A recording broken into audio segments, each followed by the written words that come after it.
Hi there, welcome to Elevate Wellness. I'm Coach Latanya. I have over 20 years in the health and wellness space. And every day I help people online achieve their health and wellness goals through programs, products, and services. So last week I shared a little bit about food volume, and I thought that I would expand a little bit more and show you how I apply it. So I took some pictures and I'm going to get a little bit deeper in that. So if you're interested, stay tuned. So we've talked about this in other videos, but I thought I'd do a quick recap. So if you're new to this channel, you're able to follow right along with us, okay? So calories is a measure of energy, right? So if I'm eating, I'm always talking about that muffin, right? If we're eating a muffin in the morning, it's a 200-calorie muffin. That's a measure of energy. Now, that measure of energy, let's say that you go for a run and you ran for, 30, 45 minutes, 30 to 45 minutes. Let's say you did a 45-minute run in the morning, right? That muffin is probably gone or on its last little leg, right? You're probably running on fumes. So you're probably going to need to eat within an hour or so after you get back from your run, after your workout, because the 200-calorie muffin you've expended that energy. Now, for someone who's already eaten that muffin and perhaps they're sitting at a desk, they're at work and they're sitting, for hours, not really moving, only, typing, answering phones, doing clerical work and things like that, that muffin might last a little bit longer because you're not really expending the same amount of energy. So instead of eating after 2 hours, you may be able to eat 4 hours, okay? If our goal is to lose weight, we automatically think, okay, I need to cut calories, right? I need to cut my energy. Now that can be the case for some people. However, it's a little bit more than that, okay? And as a wellness coach, we deal with this topic. I deal with this topic on a weekly basis because we have to, that concept of calories in versus calories out really is an archaic view of weight loss. Although we can apply that and possibly lose weight, my approach to weight loss is fat loss because I find that it's better for our metabolism, our blood sugar, brain fog, more confident, more muscle tone, strength, bone reduction in bone loss. So we're building up the bones as well as the muscle. It's just so much better. I find that fat loss is a great approach to weight loss. Okay, so when it comes to food volume, we're taking those calories that we can consume, that we need to consume for energy, but we are filling up the space in our stomach with volume. Okay, and so this means that although you are cutting or may have to cut calories, the food volume helps you to feel more satisfied because the volume of the food is filling up that space. So then you're less likely to go and feel hungry sooner because the volume, right, is helping you to feel more satisfied for a little bit longer. So you may not even notice that you're cutting calories. If you can apply food volume, you may not even notice that you're cutting as many calories as you are. I think it actually helps you to eat less when you apply the food volume. But it's also important to understand too that macros are still very important when you are putting a meal together, okay? So the macros are the fats, the carbs or fiber, your protein, okay? Your protein can come from animal sources, plant-based sources, or both. Coconut oil, coconut milk, avocado, olives, olive oil, avocado oils, all of those are healthy fats. I do not recommend highly processed fats or anything like that, but natural fats. Avocado is a great one because it has fiber in it and it has protein, but it's actually, it has fat in it as well as fiber, but it's a fruit. I love avocado because it's high in magnesium, I believe potassium as well, and so that's one of my go-tos. I absolutely love avocado. Macros will always be important, even when you apply food volume. Okay, so yesterday I had chicken breast. It was a delicious salad, and I had about 4 ounces of chicken, maybe 3.5, 4 ounces of chicken breast. I also like chicken breast because it's higher in protein and I don't have to eat so much food. Sometimes, I don't know about you, but sometimes I get tired of eating.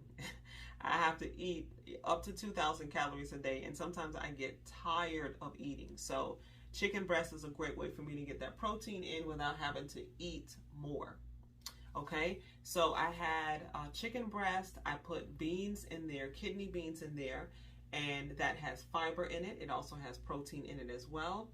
I had tomatoes, so the tomatoes had the juice in it, or the water in the tomatoes, right? So that was also satisfying. The salad, the romaine lettuce, I got both of those from the garden and they were fresh.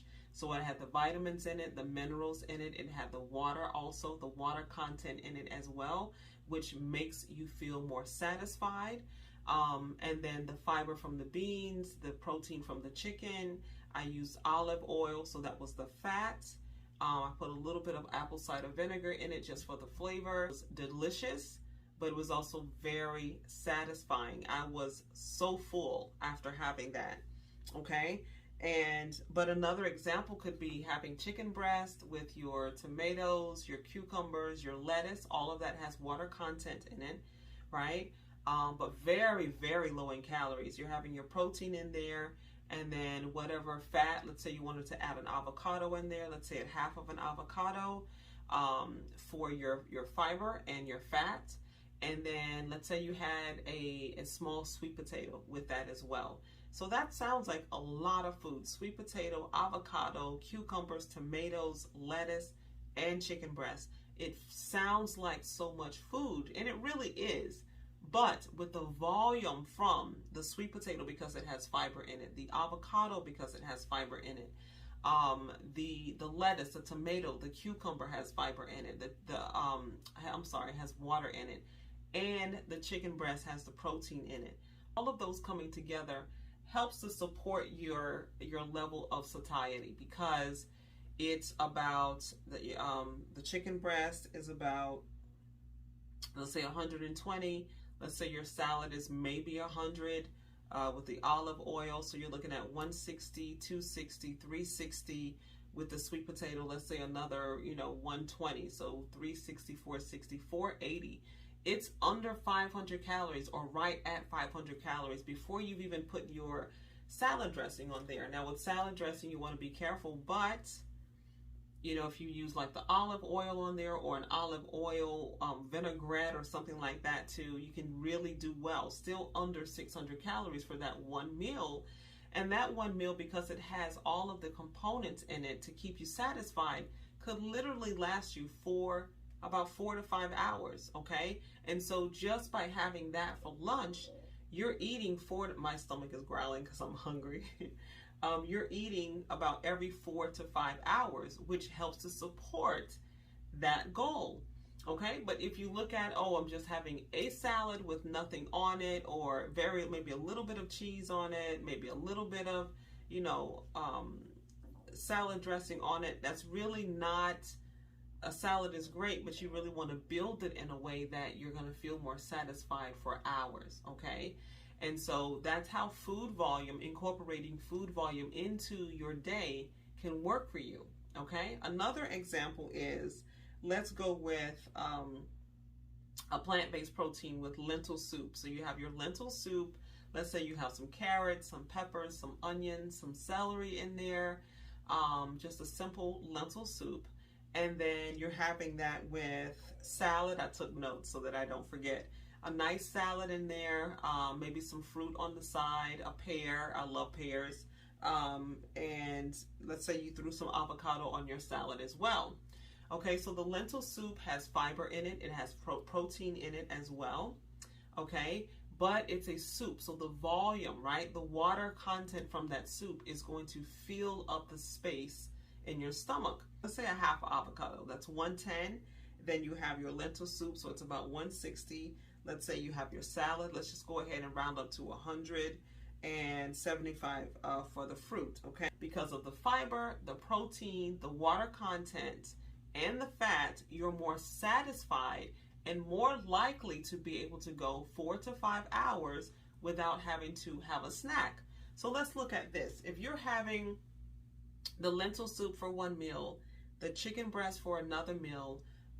For breakfast, you can have, let's say, a smoothie, right? That smoothie can be some berries, some hemp hearts, chia seed, flaxseed is very good.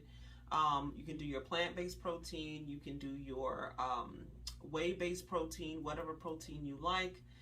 You can throw some berries in there, throw some ice in there to give it a nice body. That's a perfect smoothie. Let's just say that smoothie is about 300 calories, okay? So you've had 6, 6, and 3. What is that? 12, 1,500 calories, okay? 1,500 calories, and then let's say for dinner, right? Because you've had that for breakfast, for lunch, for breakfast, lunch, and dinner. And then let's say you have a snack after work, okay? So you have 1,500 calories, and then you have like a 300 calorie snack. Now that snack can be anything. It can be some popcorn. It can be with your butter of choice or oil if you want to do some olive oil and some garlic powder. There's so many powders out there like on Amazon that you can flavor your popcorn with. You can do a little bit of sea salt. So many things you can do with that. But let's say you have popcorn again, which is fiber, and it's air popped popcorn. I'm not talking about the kind that's already in a bag, but the air popped, the popcorn kernels. Those are the type. That's the type of popcorn that I eat.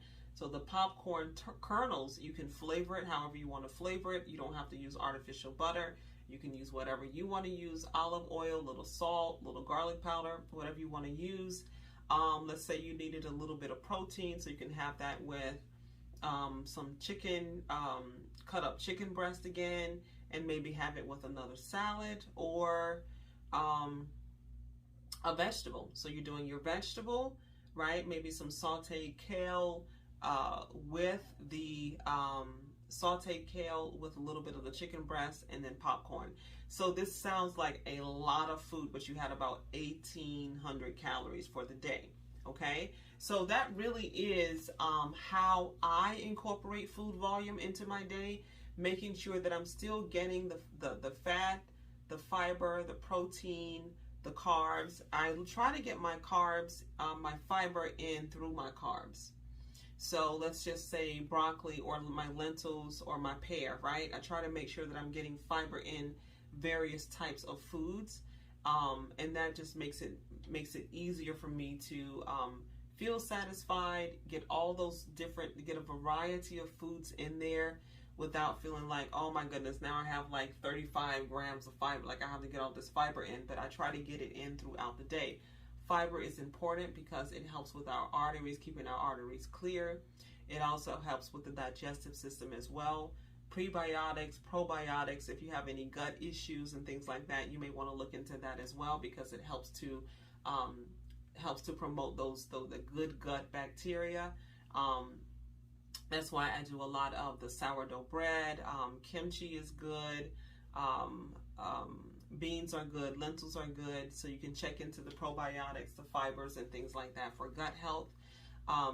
But that is what I recommend for the food volume. What is recommended for water is based on the individual, and it is about half your body weight in ounces, okay?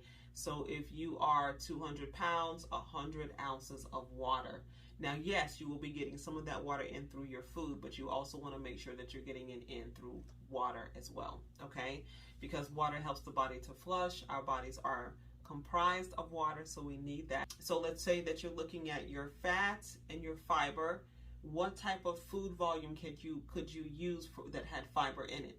What type of food volume could you use from the protein, right? Look at those different categories. Look at your macronutrients and figure out where you want to apply food volume. Do you want to plug in food volume with your protein? Then have a lentil soup. Do you want to have food volume in your carb? Then have a salad, right? Or have fruit. Do you want to apply food volume in your fat? Then you can have like an avocado, something that's higher in fat, right? Fat and fiber, okay? Some people have dairy. I don't have any issues with dairy, but if you don't have any issues with dairy, that's also a fat, okay? So let's say that you Sometimes at night, I've already eaten most of my meals, and so at night, that really is my smallest meal. And again, by that time, I'm like, oh my, I'm done with eating, and thank God, calorically, I'm almost there. And sometimes it can be an ounce of cheese with a little bit of 1 or 2 ounces of chicken breast and 2 dates. Because I've already had my food. You know, I'm eating at like 6, 7 o'clock in the morning. So 6 or 7 o'clock in the morning, by the time I'm eating at 5:30 at night, I've already had my food. I've already had my feel of what I needed to have. So that's how I recommend implementing food volume, that concept, into your daily routine. Now, if you have any questions or comments, feel free to leave them in the comment section below. Let me know, have you tried food volume before? Has it worked for you? I'd love to hear from you. And if you have not subscribed to this channel and you enjoy this content, I highly, highly recommend that you subscribe and hit that little notification bell, so the next time I upload a video for you, you will be among the first to be notified. We are moving into September. Oh my goodness, all summer long. I hope that you enjoyed these videos and that it helped to keep you on track. But we are moving into September.